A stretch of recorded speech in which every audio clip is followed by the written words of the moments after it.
Desde el inicio de los tiempos, los seres humanos hemos tenido esta necesidad profunda de darle sentido al mundo. Y para lograrlo, hemos desarrollado, digamos, dos sistemas operativos mentales. Uno funciona con historias, el otro con hechos. A veces se pelean, pero otras veces, como veremos, se necesitan mutuamente.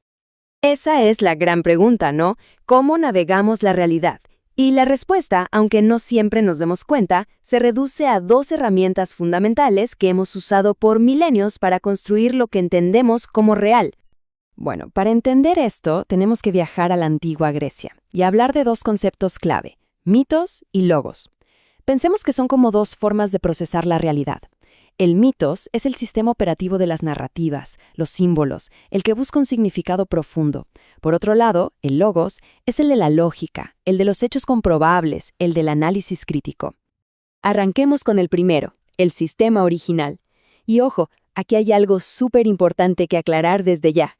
En este contexto, mito no es sinónimo de mentira o falsedad. Para nada. De hecho, fue la primera gran herramienta de la humanidad para explicar nuestra propia existencia. La palabra mitos en griego significaba sencillamente relato o narrativa. Pero no era cualquier cuento, Era la historia sagrada la que daba fundamento a todo.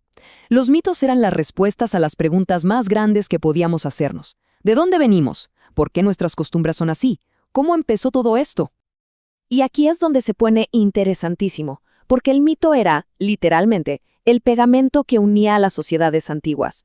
No era solo un cuento para dormir. Justificaba las reglas del juego, creaba un sentido de comunidad, nos daba héroes a quienes imitar y, sobre todo, conectaba el día a día con un tiempo sagrado, un tiempo de los orígenes.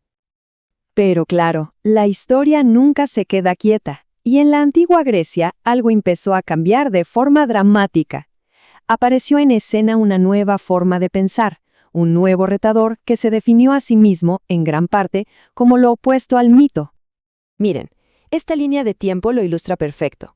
Pasamos de un mundo completamente dominado por los mitos de Homero a que de repente aparezcan filósofos como Genófanes diciendo, un momento, ¿por qué nuestros dioses se parecen tanto a nosotros?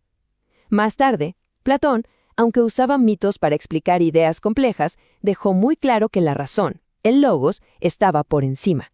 Y ya con Aristóteles, el mito se convierte en un objeto de estudio, una trama literaria, pero ya no la verdad sobre el cosmos.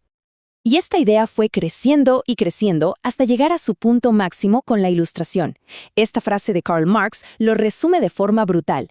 El mito es una explicación primitiva de la naturaleza, y una vez que la ciencia y la tecnología nos permitan dominarla, bueno, el mito simplemente se volverá obsoleto. ¿Desaparecerá?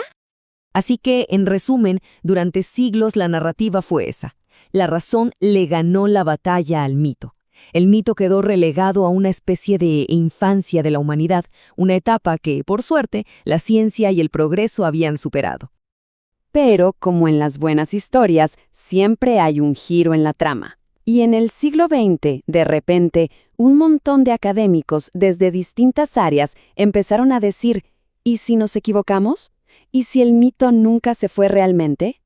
Y este redescubrimiento fue fascinante. Pensadores como Lévi-Strauss dijeron que el mito no era ciencia fallida, sino una ventana a las estructuras de nuestra mente.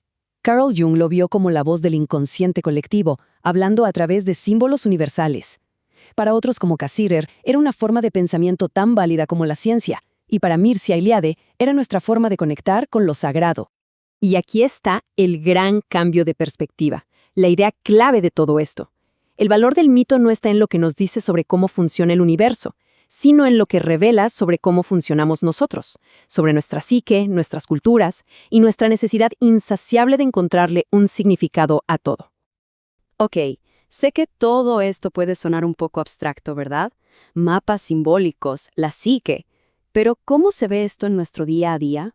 Bueno, resulta que las estructuras míticas están por todas partes, ocultas a plena vista. Aquí va un ejemplo perfecto, el mito del progreso. Es esa creencia, a menudo inconsciente, de que la historia siempre se mueve en una dirección, hacia adelante y hacia arriba, hacia un futuro mejor. Es una narrativa poderosísima que le da un propósito a nuestras sociedades, sobre todo en un mundo secular. Funciona, en la práctica, como un mito que moldea nuestras ideologías sin que nos demos cuenta. ¿O qué tal este otro que es alucinante? Es lo que el filósofo Jason Josephson Storm llama el mito del desencantamiento. Es la idea de que ya vivimos en un mundo puramente racional, sin magia, sin misterio. Lo irónico, como él mismo señala, es que esa creencia es en sí misma un mito. Es una historia que nos contamos para sentir que somos más avanzados que nuestros antepasados supersticiosos.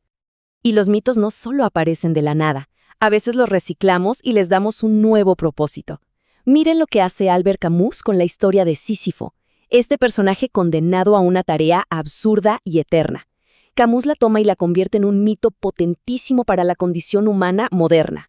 Nos dice que incluso en un universo sin sentido podemos crear nuestro propio significado a través de la rebeldía y la pasión.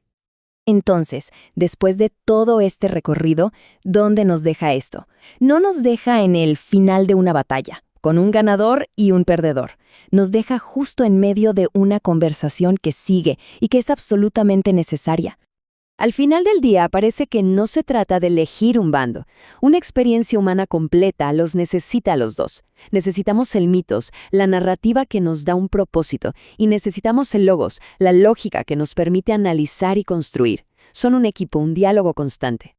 En resumen, el mito es una parte permanente y súper adaptable de nuestro kit de herramientas mentales. La razón no lo venció, simplemente lo obligó a cambiar de forma. Ahora vive en nuestras ideologías, en las grandes historias culturales que consumimos y en las narrativas personales con las que construimos nuestra propia identidad. Y cerramos con una pregunta abierta para la reflexión. Ahora que podemos reconocer estas estructuras narrativas, vale la pena detenerse a pensar.